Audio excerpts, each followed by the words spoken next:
بسم اللہ الرحمن الرحیم۔ اس ویڈیو میں ہم تفسیر ابن کثیر کو آگے کنٹینیو کریں گے۔ اس سے پہلے اگر آپ نے سبسکرائب نہیں کیا تو سبسکرائب کر لیں اور بیل آئیکن پریس کر دیں۔ تو شروع کرتے ہیں۔ بسم اللہ کی تفسیر اور احکام۔ بسم اللہ الرحمن الرحیم۔ اللہ کے نام سے شروع کرتا ہوں جو بہت ہی مہربان ہمیشہ رحم فرمانے والا ہے۔ صحابہ کرام نے کتاب اللہ کو اسی کے ساتھ شروع کیا۔ علماء کرام کا اس بات پر اتفاق ہے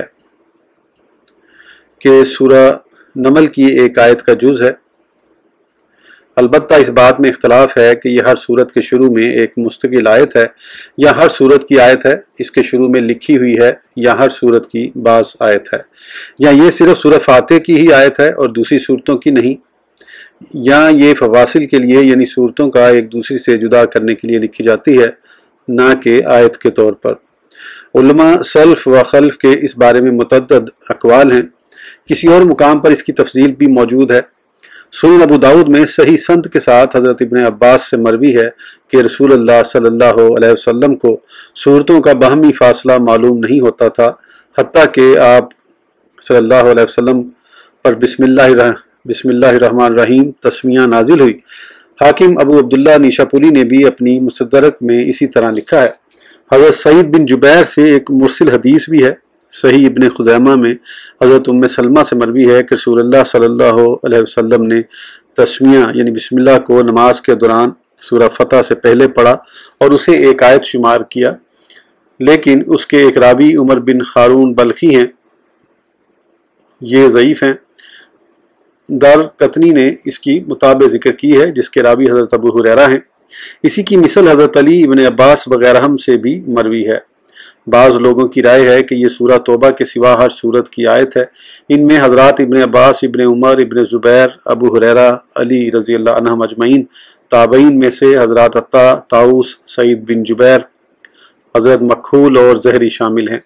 یہی قول عبداللہ بن مبارک، شافعی، احمد بن حنبل، ایک روایت کے مطابق اسحاق بن راہویہ، ابو عبید قاسم بن سلام رحمۃ اللہ علیہم کا ہے۔ مالک، ابو حنیفہ اور ان کے اصحاب کی رائے میں نہ تو یہ سورہ فاتح کی آیت ہے اور نہ کسی دوسری سورت کی۔ امام شافعی سے ایک روایت یہ ہے کہ یہ سورہ فاتح کی تو آیت ہے لیکن اور کسی سورت کا جز نہیں۔ ایک روایت یہ ہے کہ یہ سورت کی پہلی آیت کا جز ہے، لیکن یہ دونوں قول غریب ہیں۔ داؤد ظاہری کا قول ہے کہ یہ ہر سورت کی ابتدا میں ایک مستقل آیت ہے لیکن سورت میں شامل نہیں۔ امام احمد بن حنبل سے بھی ایک روایت یہی ہے۔ ابو بکر رازی نے ابو بکر کرخی کا مذہب بھی یہی بیان کیا ہے۔ یہ دونوں احناف کے اکابر مشائخ میں سے ہیں۔ یہاں تک تو تھی بحث بسم اللہ کے سورہ فاتح کا جز ہونے یا نہ ہونے کے بارے میں۔ اب نماز میں اسے بلند آواز سے پڑھنا چاہیے یا نہیں، اس اختلاف کی بنیاد بھی سابقہ اختلاف پر ہے۔ جو علماء اسے سورہ فاتح کی آیت نہیں کہتے وہ تو اسے بلند آواز پڑھنے کے قائل نہیں ہیں۔ یہی رائے ان علماء کی ہے جو اسے سورہ فاتح سے الگ ایک آیت مانتے ہیں۔ جن فقہا کی رائے ہے کہ یہ سورتوں کے اوائل کا جز ہے ان میں باہمی اختلاف ہے۔ امام شافعی رحمۃ اللہ علیہ کی یہ رائے ہے کہ اسے سورہ فاتح اور ساتھ ملائی جانے والی سورت سے قبل آواز بلند پڑھنا چاہیے۔ صحابہ، تابعین اور ائمہ مسلمین میں سے بعض اسلاف اور متاخرین میں سے بعض گروہوں کی یہی رائے ہے۔ صحابہ میں سے ابو ہریرہ، ابن عمر، ابن عباس اور معاویہ رضی اللہ عنہم اجمعین اسے بلند آواز سے پڑھتے تھے۔ ابن عبد البر اور بیہقی نے حضرت عمر اور علی رضی اللہ عنہم سے بھی یہی روایت کیا ہے۔ خطیب نے خلفاء اربع ابو بکر و عمر و عثمان و علی رضوان اللہ علیہم کے بارے میں یہی نقل کیا ہے، لیکن یہ غریب ہے۔ اور تابعین میں سے سعید بن جبیر، اکرمہ، ابو قلابہ، زہری، علی بن حسن، ان کے صاحبزادے محمد، سعید بن مسیب، عطا، طاؤس، مجاہد، سالم، محمد بن کعب کرزی، عبید، ابو بکر بن محمد بن عمرو بن حزم، ابو وائل، ابن سیرین، محمد بن المکندر، علی بن عبداللہ بن عباس، ان کے لخت جگر محمد، نافع، مولی ابن عمر، زید بن اسلم، عمر بن عبدالعزیز، ازرق بن قیس، حبیب بن ابی ثابت، ابو شاشہ، ابو ساسہ، مکحول، عبداللہ بن مغفل بن مکرن بروایت بیہقی، عبداللہ بن صفوان، محمد بن حنیفہ بروایت ابن عبد البر، عمرو بن دینار شامل ہیں۔ ان سب کی دلیل یہ ہے کہ سورہ فاتح چونکہ با آواز بلند پڑھی جاتی ہے، لہذا تسمیہ جو کہ اس کا جز ہے وہ بھی با آواز بلند پڑھی جائے گی۔ نسائی نے سنن میں، ابن خزیمہ اور ابن حبان نے اپنی صحیح میں اور حاکم نے مستدرک میں حضرت ابو ہریرہ رضی اللہ عنہ سے نقل کیا ہے کہ انہوں نے نماز کے دوران قرات کرتے ہوئے با آواز بلند تسمیہ پڑھی اور فارغ ہونے کے بعد فرمایا، میری نماز تمہاری نسبت رسول اللہ صلی اللہ علیہ وسلم کی نماز کے زیادہ مشابہ ہے۔ دارقطنی، خطیب، بیہقی وغیرہ نے اس حدیث کو صحیح قرار دیا ہے۔ ابو داؤد اور ترمذی نے حضرت ابن عباس رضی اللہ عنہ سے روایت کیا ہے کہ رسول اللہ صلی اللہ علیہ وسلم اپنی نماز کو بسم اللہ الرحمن الرحیم سے شروع فرماتے تھے۔ ترمذی کا قول ہے کہ اس کی سند اتنی عرفہ نہیں ہے۔ مستدرک میں حضرت ابن عباس رضی اللہ عنہما سے بھی روایت کیا ہے کہ رسول اللہ صلی اللہ علیہ وسلم با آواز بلند تسمیہ پڑھا کرتے تھے۔ حاکم نے اس حدیث کو صحیح قرار دیا ہے۔ صحیح بخاری میں ہے، حضرت انس بن مالک رضی اللہ عنہ سے حضور صلی اللہ علیہ وسلم کی قرات کے بارے میں سوال کیا گیا تو انہوں نے فرمایا کہ آپ صلی اللہ علیہ وسلم ہر لفظ کو دراز کر کے پڑھتے تھے۔ پھر انہوں نے تسمیہ پڑھ کر سنائی، بسم اللہ کو کھینچ کر پڑھا، پھر الرحمن کو لمبا کیا، پھر الرحیم کو دراز کیا۔ مسند امام احمد، سنن ابو داؤد، صحیح ابن خزیمہ، مستدرک حاکم میں حضرت ام سلمہ رضی اللہ عنہ سے مروی ہے کہ رسول اللہ صلی اللہ علیہ وسلم قرات کے دوران ہر آیت پر رکتے تھے۔ بسم اللہ الرحمن الرحیم، الحمدللہ رب العالمین، الرحمن الرحیم، مالک یوم الدین۔ دارقطنی کا قول ہے کہ اس کی اسناد صحیح ہے۔ حضرت امام ابو عبداللہ شافعی نے اور حاکم نے اپنی مستدرک میں حضرت انس رضی اللہ عنہ سے روایت کیا ہے کہ امیر معاویہ رضی اللہ عنہ نے مدینہ میں نماز پڑھائی اور بسم اللہ چھوڑ دی۔ مہاجرین صحابہ جو اس وقت موجود تھے انہوں نے اس بات کو ناپسند کیا، چنانچہ جب وہ پھر نماز کے لیے کھڑے ہوئے تو انہوں نے بسم اللہ پڑھی۔ اس قدر حدیث اور آثار جن کا ہم نے ذکر کیا ہے اس مذہب کی دلیل کے لیے کافی ہیں۔ باقی رہے اس پر اعتراضات، غریب روایات، ان کی اسناد، ان کا مناقشہ، ان کو صحیح یا ضعیف قرار دینا وغیرہ مباحث کے ذکر کرنے کی یہ جگہ نہیں۔ بعض دوسرے فقہا کی رائے یہ ہے کہ نماز میں تسمیہ کو با آواز بلند نہیں پڑھا جائے گا۔ خلفاء اربعہ، عبداللہ بن مغفل، سلف صالحین میں سے بعض تابعین اور چند متاخرین سے یہی ثابت ہے۔ ابو حنیفہ، سوری اور احمد بن حنبل کا یہی مذہب ہے۔ امام مالک رحمۃ اللہ علیہ کی رائے یہ ہے کہ بسم اللہ سرے سے پڑھی ہی نہیں جائے گی، نہ ہی سرن نہ ہی جہرن۔ ان کی ایک دلیل صحیح مسلم میں مذکور حضرت سیدہ عائشہ والی روایت ہے کہ رسول اللہ صلی اللہ علیہ وسلم نماز کو تکبیر تحریمہ سے اور قرات کو الحمدللہ رب العالمین سے شروع فرماتے تھے۔ ان کی دوسری دلیل صحیحین میں حضرت انس بن مالک رضی اللہ عنہ والی روایت ہے۔ آپ رضی اللہ عنہ فرماتے ہیں، میں نے نبی اکرم صلی اللہ علیہ وسلم، حضرت ابو بکر رضی اللہ عنہ، حضرت عمر رضی اللہ عنہ اور حضرت عثمان رضی اللہ عنہ کے پیچھے نمازیں پڑھی ہیں، وہ سب قرات کو الحمدللہ رب العالمین سے شروع فرمایا کرتے تھے۔ مسلم کی روایت میں یہ الفاظ بھی آئے ہیں کہ وہ قرات کی ابتدا میں اور آخر میں بسم اللہ الرحمن الرحیم نہیں پڑھا کرتے تھے۔ سنن میں حضرت عبداللہ بن مغفل رضی اللہ عنہ سے بھی اسی طرح مروی ہے۔ یہ ہیں ائمہ کرام رحمۃ اللہ علیہ مجمعین کے اس مسئلے کے بارے میں دلائل۔ یہ سب قریب ہیں، کوئی بڑا اختلاف نہیں، کیونکہ سب کا اس بات پر اتفاق ہے کہ بسم اللہ الرحمن الرحیم آہستہ پڑھیں یا با آواز بلند، نماز صحیح ہے۔ وَلِلَّهِ الْحَمْدُ وَالْمِنَّةُ۔ فصل بسم اللہ کے فضائل۔ امام وقت پیشوائے زمانہ ابو محمد عبد الرحمن بن ابو حاتم رحمۃ اللہ علیہ اپنی تفسیر میں ابن عباس رضی اللہ عنہ سے روایت فرماتے ہیں کہ حضرت عثمان بن عفان رضی اللہ عنہ نے رسول اکرم صلی اللہ علیہ وسلم سے بسم اللہ کی نسبت سوال کیا تو آپ صلی اللہ علیہ وسلم نے فرمایا، یہ اللہ تعالیٰ کے اسما میں سے ایک اسم ہے۔ اللہ تعالیٰ کے سب سے بڑے نام اللہ اور اس کے مابین اسی قدر قرب ہے جیسے آنکھ کی سیاہی اور سفیدی میں۔ ابو بکر بن مردویہ نے حضرت زید بن مبارک سے بھی اسی طرح روایت کیا ہے۔ حافظ ابن مردویہ نے ہی دو سندوں سے حضرت ابو سعید سے روایت کیا ہے کہ رسول اللہ صلی اللہ علیہ وسلم نے فرمایا کہ حضرت عیسیٰ علیہ السلام کو جب ان کی والدہ نے استاد کے پاس بٹھایا تو استاد نے کہا لکھیے۔ آپ علیہ السلام نے فرمایا کیا لکھوں؟ استاد نے کہا بسم اللہ۔ حضرت عیسیٰ نے استفسار کیا بسم اللہ کیا ہے؟ استاد نے کہا مجھے علم نہیں۔ آپ نے فرمایا با سے مراد بیہا اللہ ہے، یعنی اللہ کا انس و قرب۔ اسین سے مراد ثناؤہ بلندی روشنی۔ میم سے مراد اس کی مملکت ہے، اور اللہ سے مراد سب معبودوں کا معبود۔ الرحمن سے مراد رحمان الدنیا والآخرہ، دنیا و آخرت میں رحم کرنے والا۔ رحیم سے مراد آخرت میں رحم کرنے والا ہے۔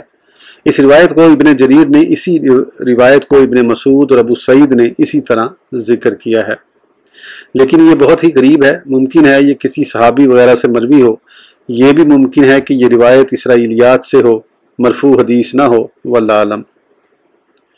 جویبر نے حضرت زحاق سے اس طرح روایت کیا ہے۔ ابن مردویہ نے سلیمان بن بریدہ سے دو مختلف سندوں سے روایت کیا ہے کہ رسول اللہ صلی اللہ علیہ وسلم نے ارشاد فرمایا، مجھ پر ایک ایسی آیت اتری ہے جو میرے اور حضرت سلیمان علیہ السلام کے سوا کسی پر نازل نہیں ہوئی، یہ بسم اللہ الرحمن الرحیم ہے۔ ابن مردویہ نے ہی اپنی سند کے ساتھ اس روایت کو حضرت جابر بن عبداللہ رضی اللہ عنہ سے روایت کیا ہے کہ جب یہ آیت اتری، بادل مشرق کی طرف چھٹ گئے، ہوائیں رک گئی، سمندر جوش میں آ گیا، جانوروں نے کان لگا لیے، آسمان سے شیاطین پر سنگ باری کی گئی۔ اللہ رب العزت نے اپنی عزت و جلال کی قسم کھا کر فرمایا کہ جس چیز پر میرا نام لیا جائے گا اس میں برکت ہوگی۔ حضرت وکی حضرت ابن مسعود رضی اللہ عنہ سے روایت کرتے ہیں، آپ رضی اللہ عنہ نے فرمایا، جس کی یہ آرزو ہو کہ اللہ تعالیٰ اسے دوزخ کے 19 فرشتوں سے نجات دے، وہ بسم اللہ الرحمن الرحیم پڑھے، حرف کے بدلے اللہ تعالیٰ اسے ڈھال عطا فرما دے گا۔ ابن عطیہ اور قرطبی نے اسے ذکر کیا ہے۔ ابن عطیہ نے اس کی تائید میں ایک حدیث بھی ذکر کی ہے جس میں ہے کہ میں نے 30 سے زائد فرشتوں کو دیکھا کہ وہ ایک آدمی کی طرف جلدی بڑھ رہے تھے جس نے کہا تھا، ربنا ولک الحمد حمدن کثیرا طیبا مبارکا فیہ۔ اس میں بھی 30 سے اوپر حروف ہیں۔ امام احمد بن حنبل نے اپنی مسند میں حضرت عاصم سے روایت کیا ہے کہ میں نے حضرت ابو تمیمہ رضی اللہ عنہ جو کہ حضور صلی اللہ علیہ وسلم کی سواری پر سوار تھے سے سنا کہ حضور صلی اللہ علیہ وسلم کی سواری پھسلی تو میں نے کہا شیطان کا ناس ہو۔ آپ صلی اللہ علیہ وسلم نے فرمایا ایسا نہ کہو، اگر تم یہ کہو گے شیطان کا ستیہ ناس ہو تو وہ خوشی سے پھولتا ہے اور کہتا ہے میں نے اپنی قوت سے اسے گرایا ہے، اگر تم بسم اللہ کہو تو مکھی کی طرح ذلیل و خوار ہو جاتا ہے۔ حضرت امام احمد کی روایت میں اسی طرح ہے۔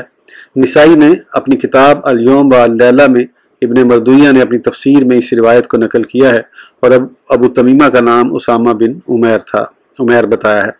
صرف اس کے الفاظ میں کچھ تبدیلی ہے۔ فرمایا ایسے نہ کہہ، وہ یہ سن کر پھولتا ہے اور کمرے کی طرح ہو جاتا ہے، لیکن بسم اللہ کہہ تو وہ مکھی کی طرح ذلیل و خوار ہو جاتا ہے۔ یہ بسم اللہ کی برکت ہے، لہٰذا ہر کام اور بات کے شروع میں بسم اللہ کہنا چاہیے۔ خطبے کے شروع میں بھی بسم اللہ کہنا مستحب ہے، کیونکہ حدیث مبارک میں ہے کہ جس کام کو بسم اللہ سے نہ شروع کیا جائے وہ کٹا ہوا یعنی بے برکت ہوتا ہے۔ بیت الخلاء میں داخلے سے قبل بھی بسم اللہ پڑھ لینا چاہیے، حدیث شریف میں اس کا بھی ذکر آیا ہے۔ وضو کی ابتدا میں بھی تسمیہ مستحب ہے، جیسا کہ مسند امام احمد اور سنن میں حضرت ابو ہریرہ رضی اللہ عنہ، سعید بن زید اور ابو سعید رضی اللہ عنہ سے مرفوعاً مروی ہے کہ جو شخص وضو میں اللہ کا نام نہ لے اس کا وضو نہیں ہوتا۔ یہ حدیث حسن ہے۔ بعض فقہا کے نزدیک تو بوقت وضو بسم اللہ پڑھنا واجب ہے، بعض مطلقاً وجوب کے قائل ہیں۔ امام شافعی اور ایک جماعت کی رائے میں ذبیح پر وقت ذبح بسم اللہ پڑھنا مستحب ہے، بعض نے یاد آ جانے کے وقت اور بعض نے مطلقاً واجب قرار دیا ہے۔ اس کا تفصیلی بیان اپنی جگہ آئے گا۔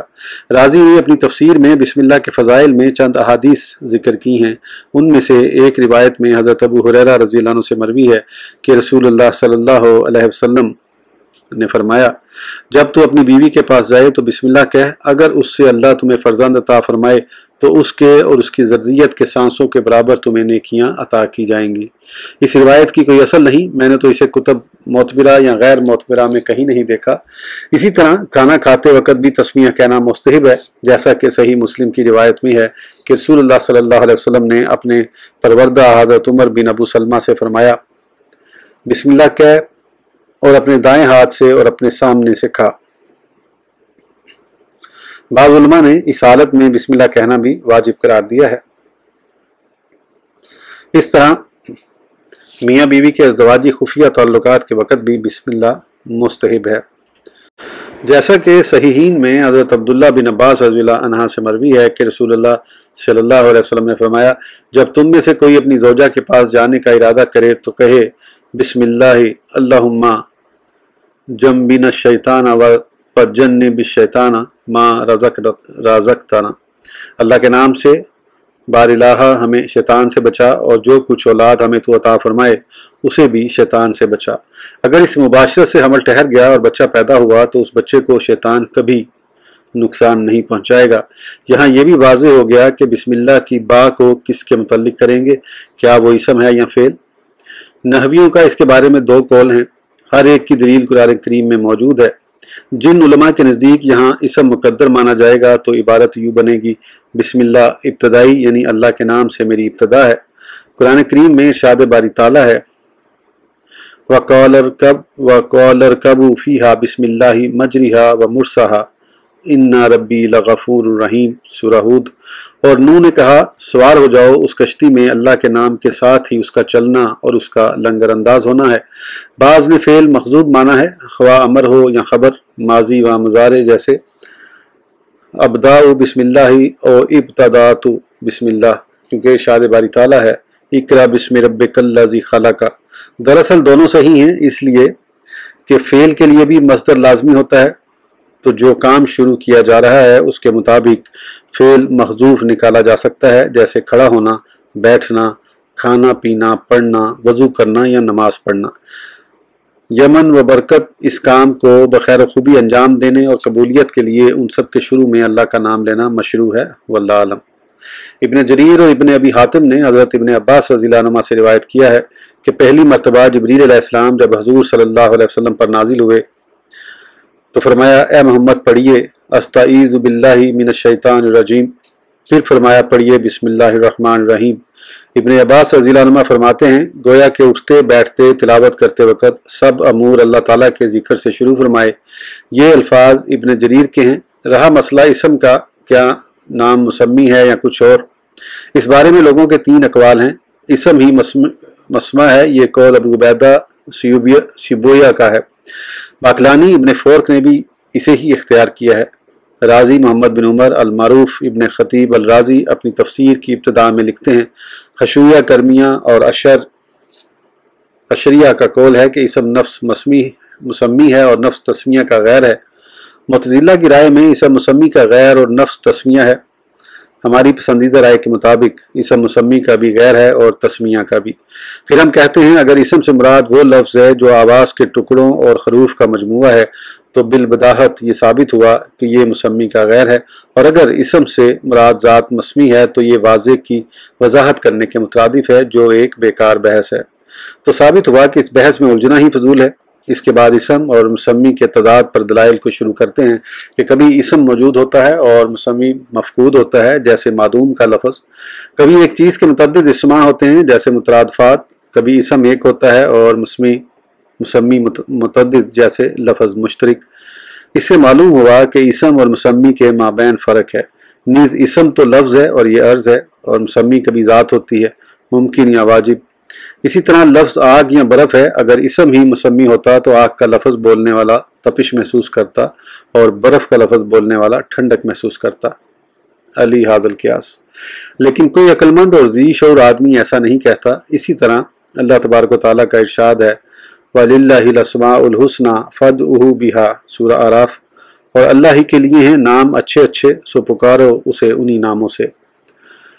حضور نبی کریم صلی اللہ علیہ وسلم کا ارشاد گرامی ہے اللہ تعالیٰ کے 99 نام ہیں۔ ذرا خیال فرمائیے، یہ بہت سے اسماء ہیں حالانکہ مسمی ایک ہے، اور وہ اللہ تعالیٰ کی ذات وحدہ لا شریک ہے۔ اسی طرح آیت کریمہ وَلِلَّهِ الْأَسْمَاءُ میں اسماء کو اپنی طرف منسوب کیا ہے، جیسے ایک اور جگہ فرمایا فَسَبِّحْ بِاسْمِ رَبِّكَ الْعَظِيمِ سورہ واقعہ، تو اے حبیب تسبیح کیجئے اپنے رب عظیم کے نام کی، وغیرہ دیگر آیات۔ یہ اضافت بھی مغایرت کا تقاضا کرتی ہے۔ اللہ تعالیٰ کا ارشاد ہے فَادْعُوهُ بِهَا ای فَادْعُوا اللَّهَ بِأَسْمَائِهِ، یعنی اللہ تعالیٰ کو اس کے اسماء سے پکارو۔ یہ بھی اس امر کی دلیل ہے کہ اسم مسمی کا غیر ہے۔ جن علماء کے نزدیک اسم عین مسمی ہے ان کی دلیل اللہ تبارک و تعالیٰ کا یہ ارشاد ہے تبارک اسم ربک ذی الجلال والاکرام سورہ الرحمن۔ اے حبیب بڑا بابرکت ہے آپ کے رب کا نام، بڑی عظمت والا، احسان فرمانے والا۔ حالانکہ خیرات و برکات کا سرچشمہ تو خود اللہ تبارک و تعالیٰ کی ذات ہے۔ اس کا جواب یہ ہے کہ اس ذات مقدسہ کی عظمتوں کی بنا پر اس کا نام بھی بڑائیوں والا ہے۔ اسی طرح جب کوئی شخص کہے کہ زینب یعنی اس کی بیوی کو طلاق ہے تو اسے طلاق واقع ہو جاتی ہے، اگر اسم مسمی کا عین نہ ہوتا تو طلاق واقع نہ ہوتی۔ اس کا جواب یہ ہے کہ اس سے مراد یہ ہے کہ اس نام والی عورت کو طلاق ہے۔ رازی کا قول ہے جہاں تک تسمیہ کا تعلق ہے یہ اسم یعنی نام اس ذات کے ساتھ مختص ہے، ظاہر ہے یہ اور چیز ہے، واللہ عالم۔ اللہ رب العزت جل مجدہ کا علم کہا جاتا ہے کہ اسم اعظم یہی ہے کیونکہ تمام صفاتی نام اس کے ساتھ ذکر کیے جاتے ہیں۔ ارشاد باری تعالیٰ ہے هو اللہ الذی لا الہ الا هو عالم الغیب والشہادۃ هو الرحمن الرحیم هو اللہ الذی لا الہ الا هو المالک القدوس السلام المؤمن المہیمن العزیز الجبار المتکبر سبحان اللہ عما یشرکون هو اللہ الخالق البارئ المصور له الاسماء الحسنى یسبح له ما فی السماوات والارض وهو العزیز الحکیم۔ سورہ حشر۔ اللہ وہی تو ہے جس کے سوا کوئی معبود نہیں، جاننے والا ہر چھپی ہوئی اور ہر ظاہر چیز کا، وہی بہت مہربان ہمیشہ رحم فرمانے والا ہے۔ اللہ وہی تو ہے جس کے سوا کوئی معبود نہیں، سب کا بادشاہ، نہایت مقدس، سلامت رکھنے والا، امان بخشنے والا، نگہبان، عزت والا، ٹوٹے دلوں کو جوڑنے والا، متکبر ہے۔ پاک ہے اللہ تعالیٰ اس شرک سے جو لوگ کر رہے ہیں، وہی اللہ سب کا خالق، سب کو پیدا کرنے والا، سب کی مناسب صورت بنانے والا ہے۔ سارے خوبصورت نام اسی کے ہیں، اس کی تسبیح کر رہے ہیں جو آسمانوں اور زمین میں ہیں، اور وہی عزت والا، حکمت والا ہے۔ ان آیات میں باقی تمام اسماء بطور صفت لائے گئے ہیں، جیسے ارشاد باری تعالیٰ ہے وَلِلَّهِ الْأَسْمَاءُ الْحُسْنَى فَادْعُوهُ بِهَا۔ سورہ اعراف۔ ایک اور جگہ ارشاد فرمایا قُلِ ادْعُوا اللَّهَ أَوِ ادْعُوا الرَّحْمَٰنَ أَيَّمَّا تَدْعُوا فَلَهُ الْأَسْمَاءُ الْحُسْنَى۔ سورہ بنی اسرائیل۔ آپ فرمائیے یا اللہ کہہ کر پکارو یا رحمان کہہ کر پکارو، جس نام سے اسے پکارو اس کے سارے نام ہی اچھے ہیں۔ صحیحین میں حضرت ابو ہریرہ رضی اللہ عنہ سے مروی ہے کہ رسول اللہ صلی اللہ علیہ وسلم نے ارشاد فرمایا اللہ تعالیٰ کے 99 اسماء ہیں، ایک کم 100، جس نے انہیں یاد کر لیا وہ جنتی ہے۔ ترمذی اور ابن ماجہ میں ان کی تفصیل بھی آئی ہے، لیکن دونوں روایت میں الفاظ کی کمی یا زیادتی کا اختلاف ہے۔ رازی نے اپنی تفسیر میں بعض لوگوں سے روایت کیا ہے کہ اللہ تبارک و تعالیٰ کے 5000 اسماء ہیں، 1000 قرآن کریم اور احادیث صحیحہ میں، 1000 تورات میں، 1000 انجیل میں، 1000 زبور میں اور 1000 لوح محفوظ میں ہیں۔ یہ وہ جلیل القدر نام ہے جس کے ساتھ رب تعالیٰ کے سوا کسی اور کو موسوم نہیں کیا گیا۔ اسی وجہ سے کلام عرب میں اس کا مادہ اشتقاق معلوم نہیں۔ نحویوں کی ایک جماعت کی رائے میں یہ اسم ماجد غیر مشتق ہے۔ قرطبی نے علماء کرام کی ایک جماعت سے بھی یہی نقل کیا ہے، ان میں شافعی، خطابی، امام الحرمین اور غزالی وغیرہ ہیں۔ حلیل اور سیبویہ سے مروی ہے کہ اس میں الف لام لازمی ہے۔ خطابی نے ایک دلیل یہ بھی دی ہے، کیا آپ نہیں دیکھتے کہ یا اللہ تو کہہ سکتے ہیں لیکن یا رحمان نہیں کہہ سکتے؟ اگر لفظ اللہ میں الف لام اصل کلمہ نہ ہوتا تو حرف ندا کو الف لام پر داخل کرنا جائز نہ ہوتا۔ ایک قول کے مطابق یہ اسم مشتق ہے۔ وہ بطور دلیل روبہ بن اجاج کا یہ شعر ذکر کرتے ہیں۔ شاعر نے مصدر التالہ کا ذکر کیا ہے، اس کی گردان یوں چلتی ہے الہ یا لہو الہتن وتا اللہ، جیسے حضرت ابن عباس رضی اللہ عنہ کے بارے میں مروی ہے کہ آپ نے اس آیت کریمہ کو یوں پڑھا یا زارکا و آلہتکا، سورہ اعراف، اور چھوڑے رہے موسیٰ تجھے اور تیرے خداؤں کو۔ اس سے مراد عبادت ہے، یعنی وہ سب کا معبود ہے لیکن وہ کسی کی عبادت نہیں کرتا۔ مجاہد وغیرہ نے کہا ہے کہ بعض علماء نے اس کے مشتق ہونے پر ان آیات سے دلیل پکڑی ہے وَهُوَ اللَّهُ فِي السَّمَاوَاتِ وَفِي الْأَرْضِ، اور وہی اللہ ہے آسمانوں میں اور زمین میں، سورہ انعام۔ ایک اور جگہ فرمایا وَهُوَ الَّذِي فِي السَّمَاءِ إِلَٰهٌ وَفِي الْأَرْضِ إِلَٰهٌ، سورہ زخرف، اور وہی ایک آسمان میں خدا ہے اور زمین میں بھی خدا ہے۔ سیبویا نے خلیل سے نقل کیا ہے کہ اصل میں بروزن فعال ہے، پھر حمزہ کے بدلے میں الف لام ذکر کیا گیا۔ سیبویا کا قول ہے یہ اسی طرح ہے جیسے ناس کی اصل اناس ہے۔ ایک قول کے مطابق یہ اصل میں لاہن کہا، برائے تعظیم اس پر الف لام کا اضافہ کر دیا گیا۔ سیوبیا نے اسی قول کو اختیار کیا ہے۔ ایک شاعر کہتا ہے